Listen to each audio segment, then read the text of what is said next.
오늘 지금 마태복음 25장 14절에서 30절까지를 우리가 봤습니다만은 우리가 잘 아는 것처럼 달란트 비유죠. 지난번에도 한번 제가 설명을 이 말씀을 본문을 가지고 한번 해드린 적이 있는데 달란트 비유죠. 마태복음 25장 1절부터에 보면은 열처녀 비유가 나오고요. 그 다음에 14절부터는 달란트 비유가 나오고요. 그리고 또 31절부터 쭉 보게 되면은 양과 염소에 대한 그런 비유로서 우리에게 말씀을 해주고 있습니다. 이 세 가지 비유는 뭐에 대한 말씀이냐? 마지막 때, 종말 때의 주님의 그 심판에 대해서 지금 말씀하고 있는 거죠. 주님의 심판, 마지막 때에 주어지는 그런 심판, 그걸 지금 우리에게 말씀을 하고 있다. 열처녀 비유도 마찬가지지만은 지금 오늘 본문 말씀에 있는 이 달란트 비유도 마찬가지예요. 지금 여기 말씀에 보면은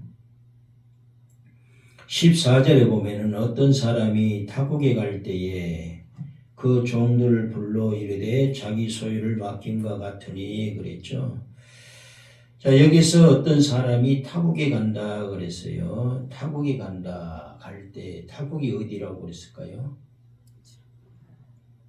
타국이 어디예요? 그때 제가 한번 설명 안 드렸을까요? 타국에 갈 때 그 종들을 불러 자기 소유를 맡긴 것 같으니 여기서 어떤 사람은 누구를 말한다? 주님을 말하시죠. 타국에 간다라고 하는 것은 하나님 영광, 천국에 들어가는, 천국에 계시는 것을 말씀을 하고 있죠. 하나님 오른편에, 우편에 계시는 타국은 천국으로 이렇게 해석을 하게 되는 거죠. 자, 타국에 갈 때에 종들을 불러서 자기 소유를 맡긴 것 같다 그랬어요. 종들은 누구예요? 성도들이죠. 소유는 뭐예요? 소유는 뭐예요? 달란트죠.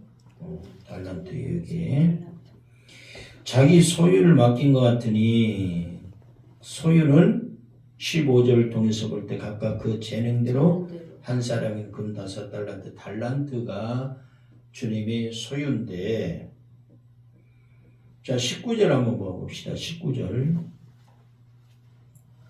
오랜 후에 그 종들의 주인이 돌아와 그들과 결산할세. 분명히 이제 결산할 때가 있다라고 하는 것을 우리에게 지금 말씀을 하고 있습니다. 자, 이 말씀은 지금 마태복음 25장 14절과 19절을 통해서 볼 때에 지금 주인과 종으로 표현이 되고 있죠. 주인과 종으로 표현이 되고 있습니다. 14절에 어떤 사람이 종들을 그랬죠. 그 어떤 사람은 주인이죠. 19절을 통해서 볼 때 종들의 주인이 돌아와 그랬죠. 종들의 주인이 돌아옵니까? 안 돌아옵니까? 돌아와요? 안 돌아와요? 돌아온다 했잖아요. 그럼 돌아오죠. 주인이 돌아옵니다. 주님의 재림을 말하는 거예요. 자, 그래서 주인과 지금 종으로 표현을 하고 있는데 주님이신 예수님과 주의 종들, 다시 말해 성도들 간의 이야기예요. 지금. 주인과 주님이신 우리의 주인과 종들인 우리 성도 간의 이야기가 오늘 본문 말씀입니다. 자, 누가복음에서는 그 주인이 왕위를 받아가지고 오시는 분으로 지금 묘사를 해주고 있어요. 지금 주인이 타국에 갔잖아요. 타국에 가가지고 뭘 가지고 오신다? 왕위를 받아가지고 오십니다. 누가복음 19장 12절 한번 볼까요? 여기 본문 말씀 여러분 좀 줄로 이렇게 좀 해놓으셔. 다시 넘어야 돼요. 누가복음 19장 12절 한번 봅니다.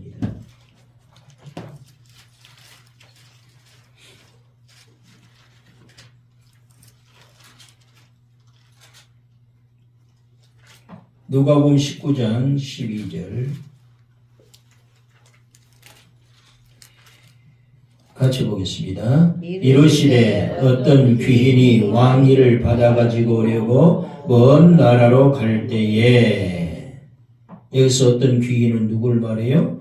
예수님을 말합니다. 주님이 왕위를 받아가지고 오기 위해서 어디로 갔어요? 먼 나라로 갔다. 하나님 나라에 천국에 계신다라고 하는 거예요. 왕위를 받아가지고 오시는 분은 만왕의 왕으로 오시는 예수님을 말씀을 하죠. 그래서 타국은, 다시 말하면 먼 나라는 천국에 올라가셨다라고 하는 뜻을 우리에게 말씀을 합니다.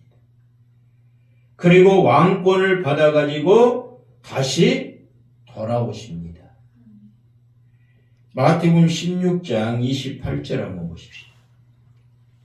마태복음 16장 28절.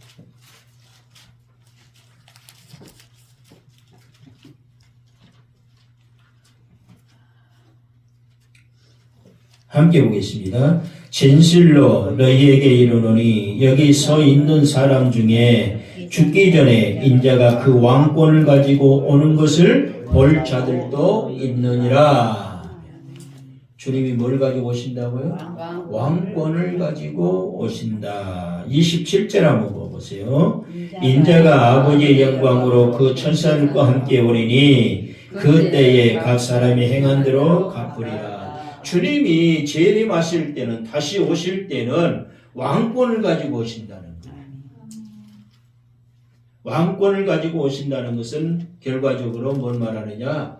심판할 권세, 심판 권세를 가지고 오시는 분이다라고 하는 거예요. 심판 권세.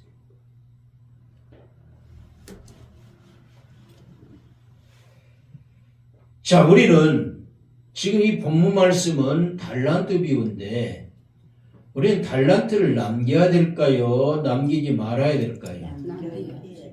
안 남겨도 돼요. 뭐라고요? 안 남겨도 돼요. 왜요?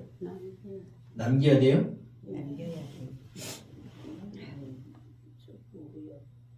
열심히만 하면 돼요.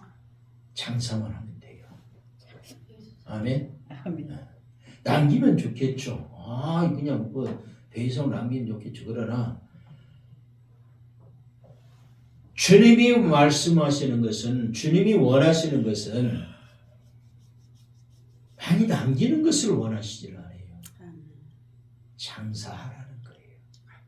한 달란트 받은 종이 왜 지옥에 떨어졌어요? 장사 안 했어요. 그러니까 결과적으로 이 종은요, 왜 장사를 안 했을까요? 하나님께서는 장사를 하게 되면은 이유를 남겨야 되는데, 내가 손해를 볼까봐 손해보면 어떻게 하나? 이 생각 가지고 자기에게 책임이 추궁이 되어진다는 것을 생각하고 장사를 안 한 거예요. 우리 하나님을 오해한 거예요.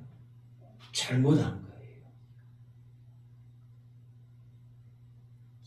이윤 남기는 거 좋아요. 좋은데, 열심히 일을 하다 보면 이윤도 남기지 못할 수도 있고 손해볼 수도 있는 거잖아요. 우리가 장사를 해보면은. 그렇다고 손해보았다고 해서 하나님께서는 거기에 대한 책임을 추궁하시는 분이 아니에요. 다만 내가 준 걸 가지고서 어떻게 하느냐, 열심히 하느냐 하지 않느냐, 그걸 보고자 하는 거예요. 나중에 이제 오후에 말씀을 쭉 드리겠습니다만은, 결산을 하는 데 있어서요, 네가 이익을 얼마나 남겼냐 남기지 못했냐 그걸 보는 게 아니라는 거예요. 네가 가지고 있는 것을 가지고 얼마나 열심히 장사했느냐, 그걸 봅시다.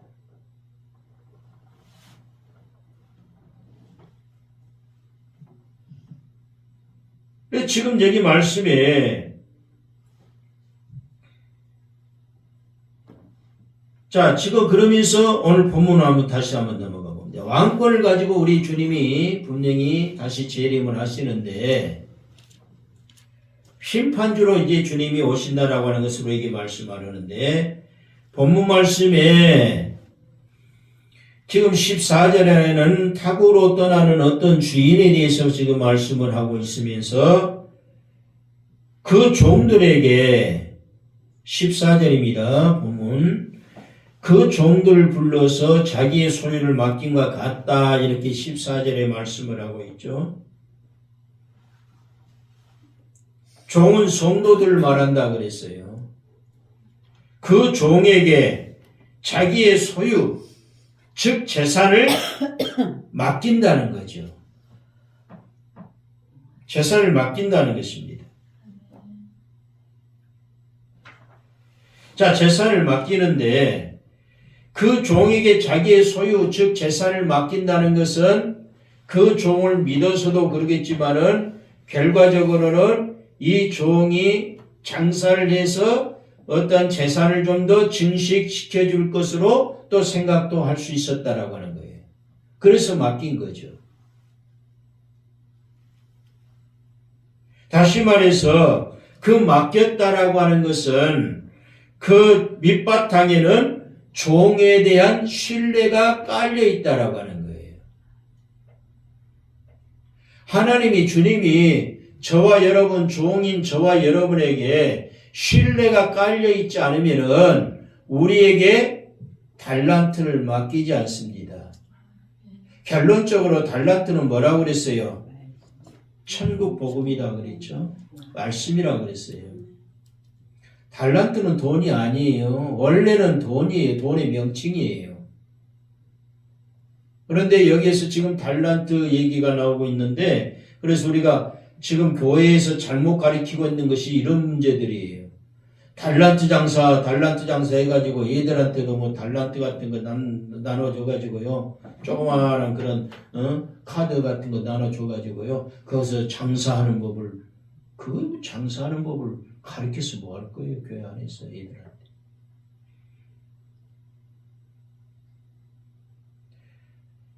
달란트는 말씀이에요. 여기 재능에 따라 그랬죠.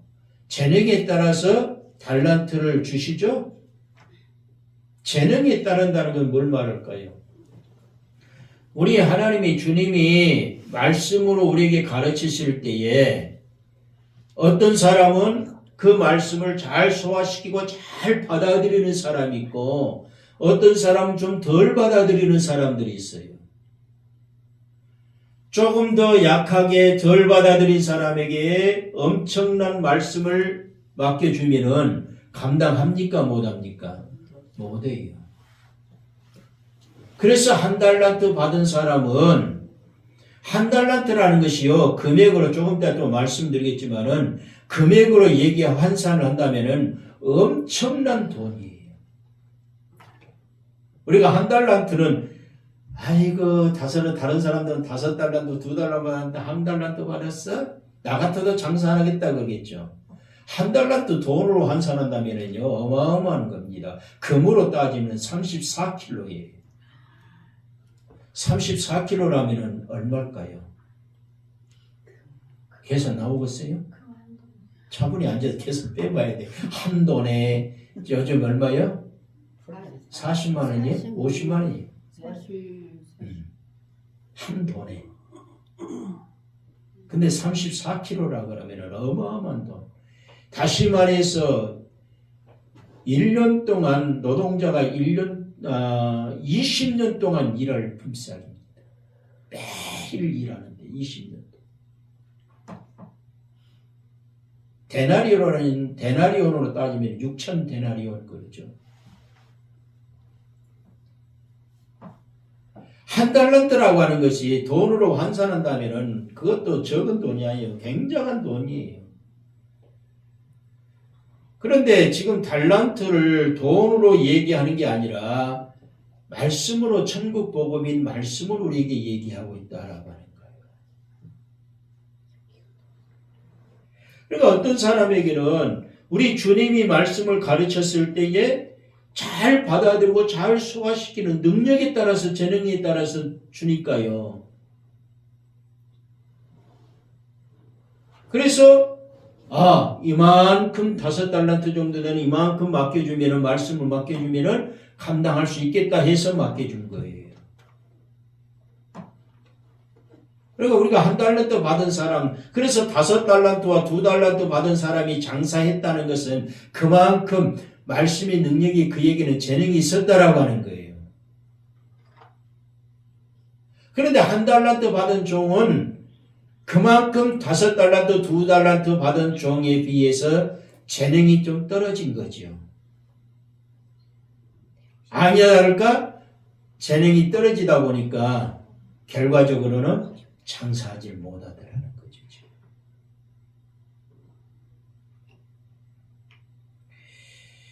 자, 모든 종들에게 지금 자기 자신의 소유를 맡겼는데 주인이 그 종을 믿지 못한다면은, 종에 대한 신뢰가 없다면은 재산을 맡기지 않았겠지요. 자, 그러면은 자기의 소유 중에서 가장 중요한 소유는 무엇일까요? 우리 주님의 소유 중에서 가장 중요한 소유가 뭘까? 그 집 사람들이라는 거예요. 그 집 사람들. 그 집 사람들이 누구예요? 그 집 사람들이 누구예요? 마태복음 24장 45절 한번 보십시다.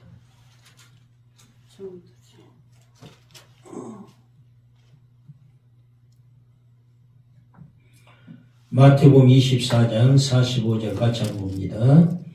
충성되고 지혜 있는 종이 되어 주인에게 그 집 사람들을 맡아 때를 따라 양식을 나눠줄 자가 누구냐? 여기 충성되고 지혜 있는 종이 되어 그랬죠. 주인에게 그 집 사람들을 맡아 때를 따라 양식을 나눠줄 자가 누구냐? 그 집 사람들이 누구예요? 성도들이죠. 그 집은 성전, 하나님의 교회. 그러면 그 집의 주인이 누구예요? 주인에게 그랬잖아요. 그 주인은 주님이시죠? 그 주인에게 그 집 사람들은 성도를 말해요. 그 성도에게 때를 따라 양식을 나눠줄 자가 누구냐? 양식은 말씀이죠. 일용할 양식. 양식은 하나님 말씀, 천국 복음이에요. 천국 복음이나 말씀이나 똑같은 소리예요. 말씀의 도나, 의의 도나, 다 똑같은 얘기예요. 어디에는 의의 도로 나오고, 어디에는 말씀의 도로 나오고, 어디에는 천국 복음으로 나오고, 어디에는 하나님 말씀으로 나오고, 그러니까 헷갈리지 말고 다 똑같은 소리. 십자가의 도나, 똑같은 얘기.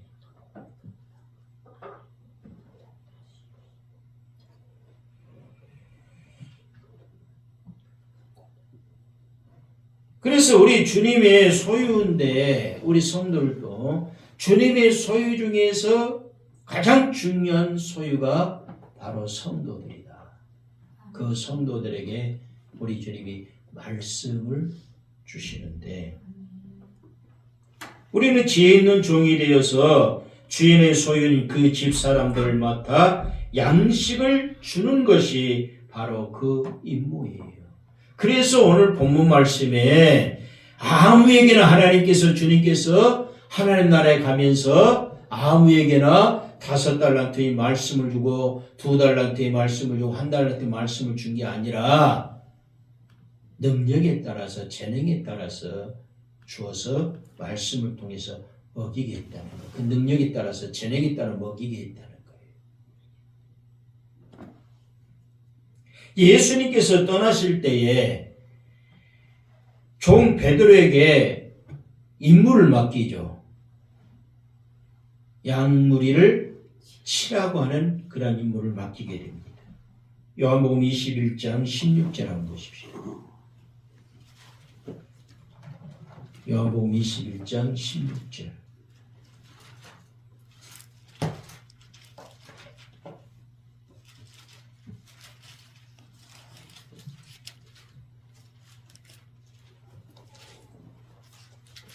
요한복음 21장 16절입니다. 함께 봅니다. 또 두 번째 이르시되 요한의 아들 시몬아 네가 나를 사랑하느냐 하시니 이르되 주님 그러하나이다. 내가 주님을 사랑하는 줄 주님께서 아시나이다. 이르시되 내 양을 치라 하시고 17절 한번 봅니다.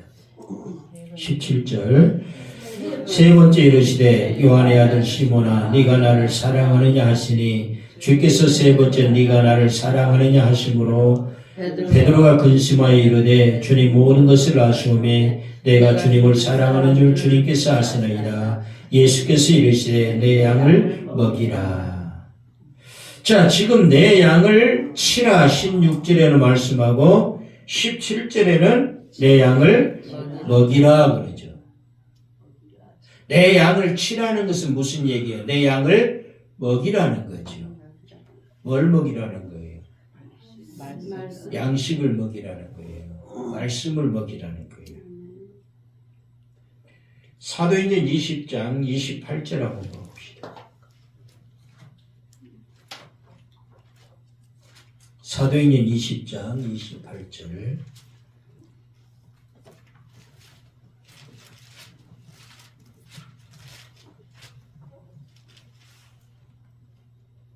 같이 한번 보겠습니다. 여러분은 자기를 위하여 또는 온 양떼를 위하여 삼가라. 성령이 그들 가운데 여러분을 감독자로 삼고 하나님이 자기 피로 사신 교회를 보살피게 하셨느니라. 아멘. 여기서 하나님이 자기 피로 사신 교회를 옛날의 성경에는 치게 하셨느니라 그랬어요. 지금 바뀐 성경에는 보살피게 하셨느니라 하는데 양떼를 치라, 양을 치라 이렇게 베드로에게 주님이 아까 요한복음 21장 16절에 말씀을 하셨죠. 그 양떼를 치라고 하는 것을 지금 이쪽으로 넘어온 거예요. 자기 피로 사신 교회를 먹였다, 치게 했다라고 하는 거예요. 사도행전 20장 28절에 자기 피로 사신 교회가 뭐예요? 성도죠. 성도죠.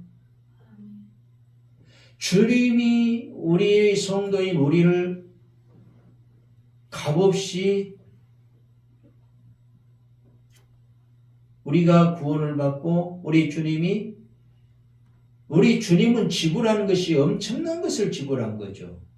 우리는 값없이 은혜를 받았지만 구원을 받았지만은 그러나 주님은 엄청난 값을 지불을 하셨어요. 그 값이 뭐예요? 죽는 것. 주님이 흘리신 피. 그걸 우리를 샀다는 거예요. 그래서 자기 피로 여기 지금 28절에 하나님이 자기 피로 사신 교회 성도를 양들을 치게 했다 이렇게 지금 말씀합니다. 베드로전서 5장 2절 한번 보십시다. 베드로전서 5장 2절.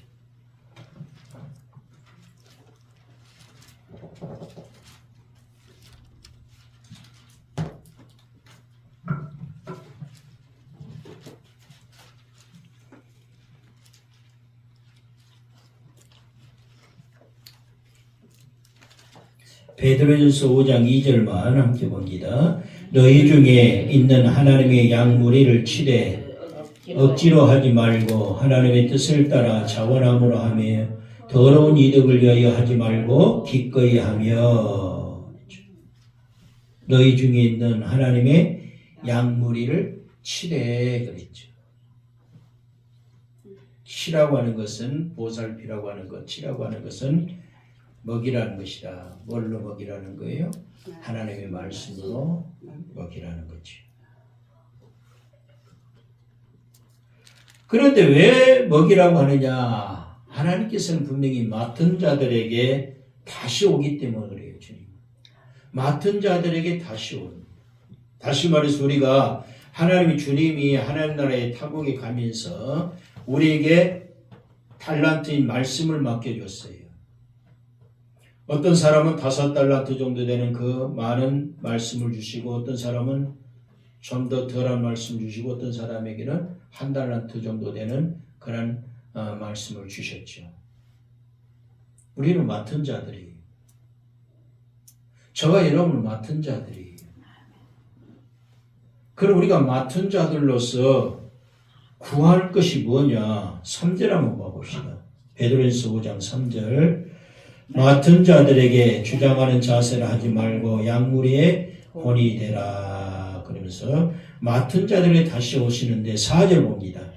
그리하면 목자장이 나타나실 때에 시들지 아니하는 영광의 관을 얻으리라. 목자장이 누구예요? 주님이시죠. 주님이 오시게 될 때에 시들지 아니하는 영광의 관을 주게 되는데 우리가 맡은 자들이에요. 맡은 자들. 양무리의 본이 되라고 하는 것은 충성하라 그 얘기겠죠. 그런데 5달란트, 2달란트 받은 하나님의 말씀을 받은 그런 종들은 열심히 말씀을 전해가지고 장사해서 말씀을 열심히 전해가지고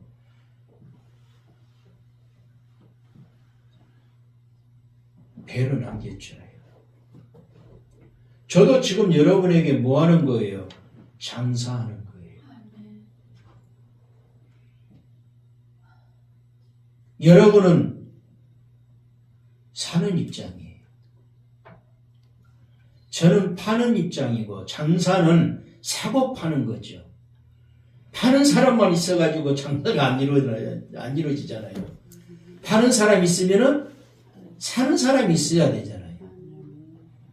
사는 사람이 없는데 어떻게 팝니까? 저는 여러분에게 장사하는 사람으로서 장사는 파는 사람과 사고 파는 사람이 있어야 장사가 되는 거예요. 장사하는 사람으로서 저는 하나님의 말씀을 여러분에게 팔아요. 여러분은 사되 값없이 사는 거예요. 그렇죠? 값을 지불한 게 아니잖아요. 이사야 55장 1절에 값없이 포도주와 젖을 사라 그랬잖아요. 그럼 여러분은 꼭 사고만 있을 것이 아니라 나는 사는 사람이 입장만 놓여 있는 게 아니라는 거예요, 여러분. 여러분도 팔아야 된다는 거예요. 장사해야 된다는 거예요. 자, 주님이 종들에게 성도들에게 하나님의 말씀을 줬어요. 재능에 따라 준 거예요. 여러분 지금 재능에 따라서 여러분이 하나님의 말씀을 지금 받고 있습니다. 어떤 사람은 5달란트 정도 되는 그런 큰 어떤 하나님 말씀을 많이 받아들일 수 있는 재능이 있어갖고 많이 받아들였어요. 많이 받아들인 그 사람은 그걸 가지고 가서 또 장사를 하게 되는 거죠. 팔아요.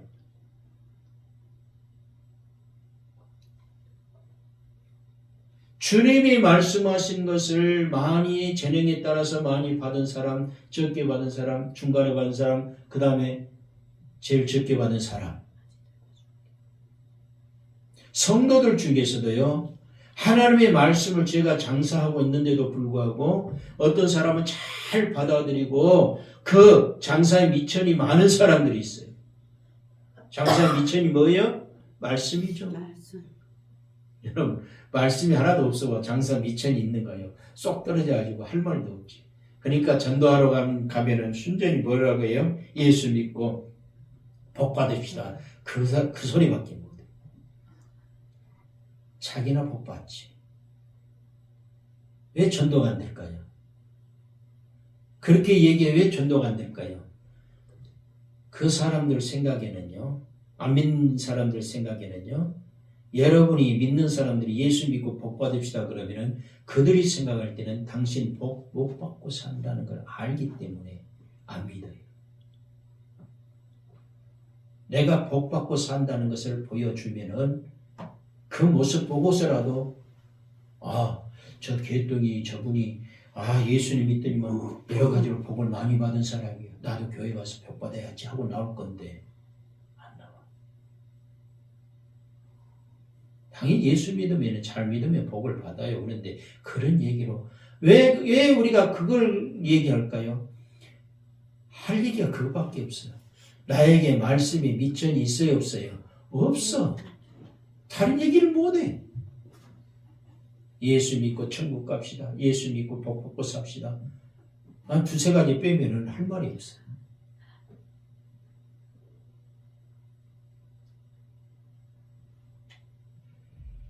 그게 재능이라는 거예요. 어떤 사람이 만큼 잘 받아가지고 장사에 미천이 많은 사람, 말씀이 미천이 많은 사람이 있고, 어떤 사람은 그냥 이만큼 받아가지고 똑같이 들어도요, 재능이 그 정도밖에 안 돼서 그 정도밖에 못 받은 사람들이 있다. 적게 받으면 미천이 떨어진다. 떨어져 장사할 수도 없다. 자, 달란트에 대해서 잠깐 이제 또 말씀을 한번 드리는데, 1달란트는 그 당시에 6,000데나리온이다. 아까 말씀드렸어요. 금으로 말한다면 34kg 정도를 지칭을 한다. 사람이 20년 동안 매일 일해야 받을 수 있는 큰 돈입니다. 굉장히 비싼 화폐단위예요. 이 달란트라고 하는 것이. 자, 그러면 달란트의 영적인 의미가 뭐냐? 달란트라고 하는 것의 영적인 의미는요, 달란트는 값진 보화죠. 달란트는 값진 보화입니다. 마태복음 13장으로 한번 넘어가 볼까요? 마태복음 13장 44절.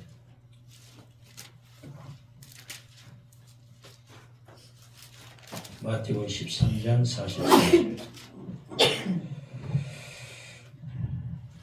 돈을 상징적으로 우리에게 말씀을 하고 있지만은 돈에 대한 얘기가 아니다. 아멘. 여러분, 천국하고 돈하고 무슨 관계가 있어갖고 여러분에게 돈을 맡기고 주님이 하나님 나라 가겠어요? 아무 관계도 없는. 마태복음 13장 44절 같이 봅니다. 천국은 마치 밭에 감추인 보화와 같으니 사람이 이를 발견한 후 숨겨두고 기뻐하며 돌아가서 자기의 소유를 다 팔아 그 밭을 샀느니라. 아멘. 자, 여기에서 뭐가 중요할까요? 밭이 중요한 게 아니고 밭 속에 감추인 보화가 중요한 거예요. 그 보화를 내 것으로 삼기 위해서 밭을 산 거예요. 여기에 밭은 우리의 심령을 말합니다. 저와 여러분의 심령 속에, 밭인 심령 속에, 우리는 네 가지 밭 중에 하나라고 그랬죠? 자, 우리는 네 가지 밭 중에 한 사람인데, 자, 우리의 심령의 밭에 뭐가 감춰져 있어요? 보화가 감춰져 있어요. 그 보화는 누구다? 예수 그리스도 말씀이에요. 그게 감춰져 있어요.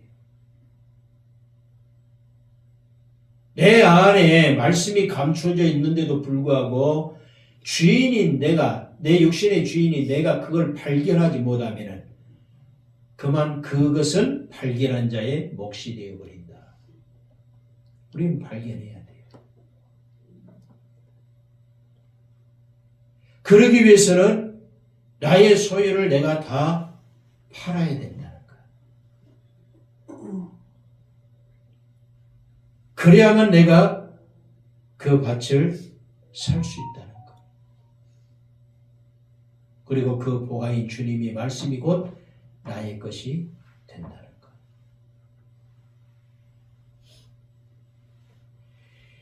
세상에서 지금 값진 보화인 달란트인데, 달란트에 대해서 말씀을 하다가 지금 이쪽으로 넘어왔는데, 세상에서 가장 귀한 보화는 뭐다? 예수님.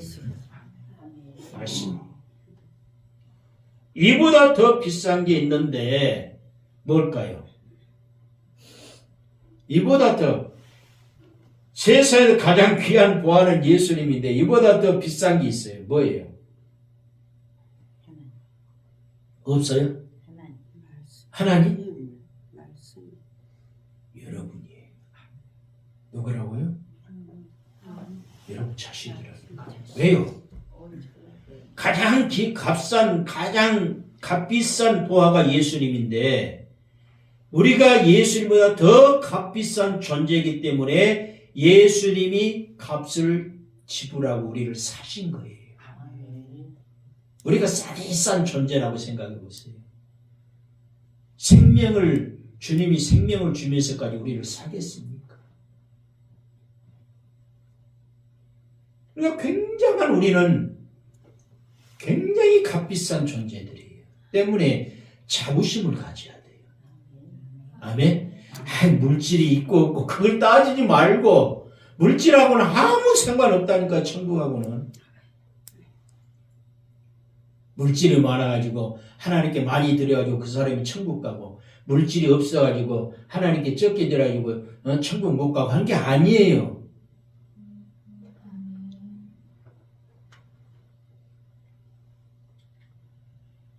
물질이 많고 적느냐 거기에 따라서 물질이 많으니까 나는 자부심 목에 힘들어하고 자부심 가지고 살지 말고 무슨 물질에 자부심을 갖습니까? 내가 예수님보다 더 값비싼 존재다. 그걸 가지고 내가 자부심을 가지고 살면 되는 거예요.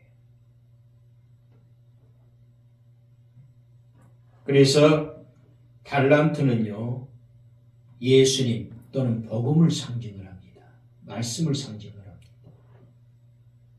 1차적으로는 예수님 복음이고요. 2차적으로는 성도들 자신이에요. 그러니까 우리는 성도들로서 말씀을 내 자신이 받은 자들로서 말씀 증거하는 자들이 우리는 돼야 돼요. 자, 그러면서 종들이 그 재능대로 이제 받게 되죠. 15절에 한번 봅시다. 공부 말씀 같이 봅니다. 각각 그 재능대로 한 사람에게는 돈 5달란트를, 한 사람에게 2달란트를, 한 사람에게는 1달란트를 주고 떠났더니, 누가 떠났어요? 주님이 어디로 떠났어요? 천국에 가셨습니다. 재능대로, 재능이라는 것은 헬라어 원본어로 보면 디나미스입니다. 디나미스. 무슨 얘기냐? 힘, 세력, 능력, 역량, 그런 뜻이 있어요. 힘, 세력, 능력, 역량. 그러니까 재능대로 그 종들이 각각 재능대로 받았다는 것은 뭐예요? 능력대로 받았다는 거예요. 예를 들어서 하나님의 말씀을 받는데 아직 젖만 먹고 사는 사람에게 단단한 식물을 먹여버리면, 하나님 말씀이 단단한 식물을 먹여버리면은 그 어린아이는 살까요? 죽을까요? 죽어요.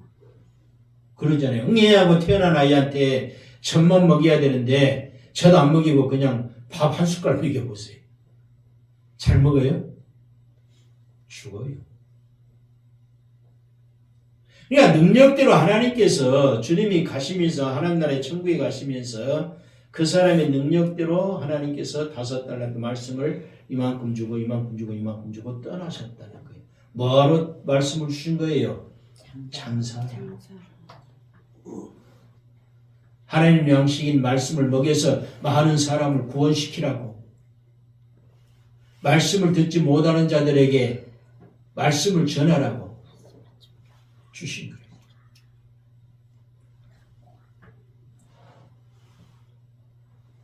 자, 그래서 재능이 뭐냐면은, 재능대로 달란트를 배정했다는 것은 무슨 뜻이냐? 달란트를 천국 복음으로 정의를 하고 나면은요, 나머지는 쉽게 풀립니다. 이 성경이 왜 안 풀린 줄 아세요? 25장 14절부터 30절 말씀. 그러니까 목사님도 그러지만 맨날 헛소리만 빵빵 하죠, 이 강단에서. 무슨 달란트 얘기하면서 돈 얘기합니까, 여기서? 네? 달란트 문제가 안 풀리니까 그래요. 그러니까 달란트 얘기만 하고 엉뚱한 소리 하고, 그러다 보니까 성도들이나 다른 사람들이 엉뚱한 소리를 하니까 그 소리를 듣고 그대로 전하는 거예요. 이게 잘못되고 있는 거 아니겠어요? 재능은, 달란트는 천국 복음으로 정의를 하게 되면 나머지는 쉽게 풀리는데, 재능은 능력을 의미합니다. 15절에 각각 그 재능대로 그랬어요. 재능은 디나미스라고 그랬어요. 힘 또는 세력 또는 능력, 역량, 그걸 말한다. 능력을 의미하고 그 능력은 뭘 얘기할까요? 복음을 이해할 수 있는 능력을 말합니다.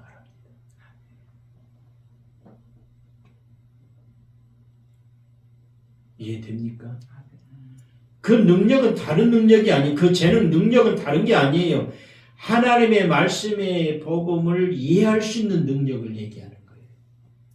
하나님의 복음의 말씀, 주님이 복음을 전하셨을 때, 말씀을 전하셨을 때에 그 복음을 듣고 말씀을 듣고 얼마나 이해할 수 있는 능력이 있느냐에 따라서 5달란트, 2달란트, 1달란트 되는 말씀을 주고 떠난 거예요. 그래서 제가 어린아이에게 전 먹이는 어린아이에게 밥 먹이는 얘기를 제가 한 이유가 거기 있는 거예요. 자, 재능대로 금그릇과 질그릇을 만드신 토기장이를 우리 한번 봐볼까요? 디모데후서를 한번 보십시다. 디모데후서. 이제 끝내드릴게요. 또 이제 뭐 생일 축하 인사하겠습니까? 오늘 다 못하면 오후까지 못하면 수요일까지 할게요. 디모데후서 2장을 한번 보십시다.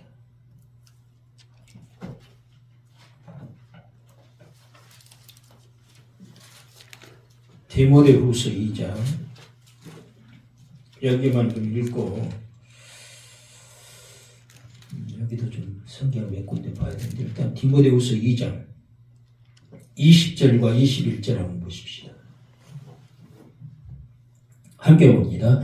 큰 집에는 금그릇과 은그릇뿐 아니라 나무 그릇과 질그릇도 있어 귀하게 쓰는 것도 없고 천하게 쓰는 것도 있나니 그러므로 누구든지 이런 것에서 자기를 깨끗하게 하면 귀히 쓰는 그릇이 되어 거룩하고 주인의 쓰심에 합당하며 모든 선한 일에 준비함이 되리라. 아멘. 자, 큰 집은 뭘 말합니까?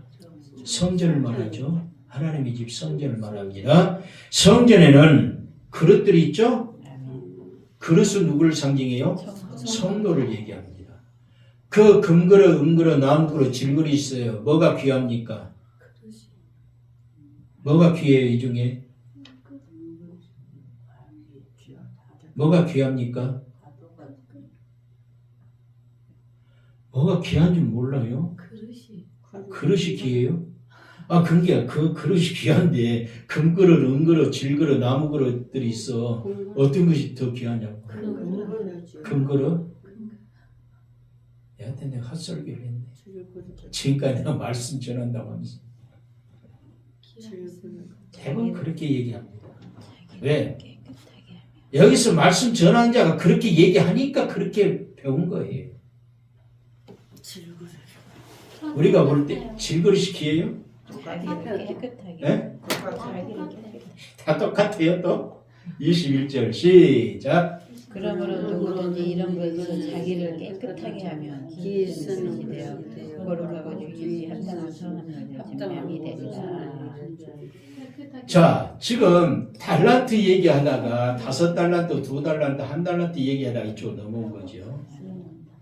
아까 달란트를 말씀을 뭐에 따라서 하나님 주셨다? 재능에 따라서, 능력에 따라서, 재능에 따라 주셨다 그랬죠. 자, 지금 여기 금그릇, 은그릇, 질그릇, 나무그릇으로 나뉘는 것은 뭐에 따라서? 재능에 따라서 나뉘어진 거 이해되죠? 자, 그러면은 재능에 따라서 나뉘어졌다 할지라도 그건 재능이에요. 능력이에요. 하나님께 귀하게 쓰여지느냐 쓰여지지 않느냐는 아무리 그 그릇이 금그릇이라고 할지라도 쓰여지지 않으면 아무 필요 없는 거예요. 장식용이에요. 그러자 우리가 실제적으로 생각을 해도 그러잖아요. 금그릇이 있다고 합시다, 집에. 그러면 아까워서 어떻게 씁니까? 어디다 넣나요? 찬장에다 처박아놔요. 먼지 픽픽 쓰더라. 그러잖아. 안 쓰잖아요. 깨져면 어떡할 거예요? 쓰다가 금이. 아까워서 못 써.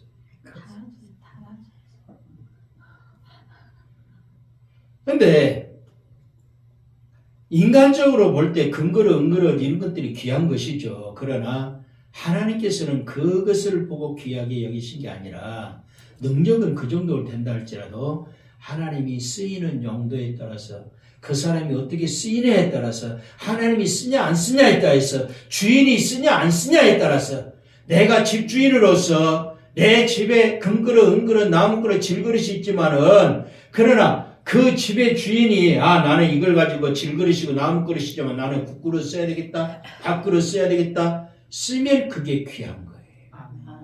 그렇게 쓰임받기 위해서는 어떻게 하라? 깨끗해야 된다.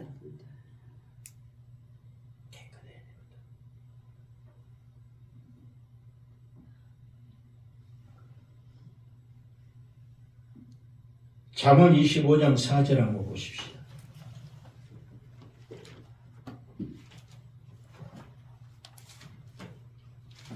잠언 25장 4절. 그러니까 내가 금그릇, 은그릇 그게 중요한 게 아니다. 내 자신이 금그릇이 되는 게 중요한 게 아니다. 은그릇이 되는 게 중요한 게 아니다. 나무그릇, 질그릇일지라도 주님께 쓰임받으면 된다.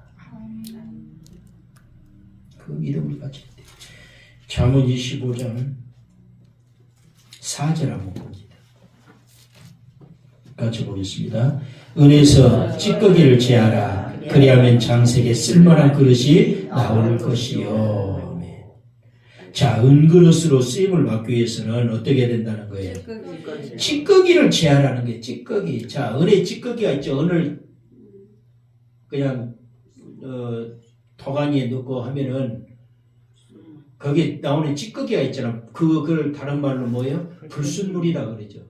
그 불순물, 금도 마찬가지죠. 재래를 한다는 거죠. 그래가지고 잘 이렇게 불순물이 나오면 그것도 다 버리고 순금을 가지고 순은을 가지고 사용을 하잖아요. 그것처럼 그 찌꺼기를 제하라는 거예요. 그리하면 장색에 쓸만한 그릇이 나올 것이다. 우리 하나님은 우리를 그릇으로 만드시는 장색이신 분이에요.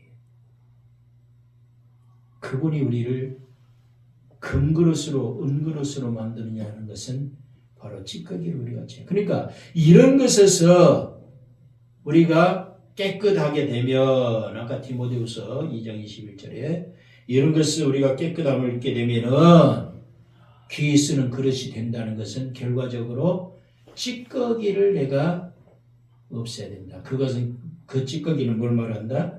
죄를 말하는 거죠. 자, 시편 119편 119장 한번 봐볼까요? 시편 119편 119절.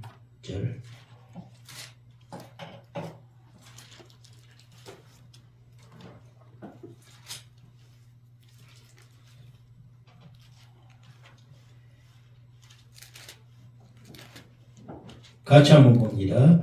주께서 세상의 모든 악인들을 찌꺼기같이 버리시니 그러므로 내가 주의 증거들을 사랑하나이다. 아멘. 우리는 찌꺼기같이 되어서는 안 됩니다.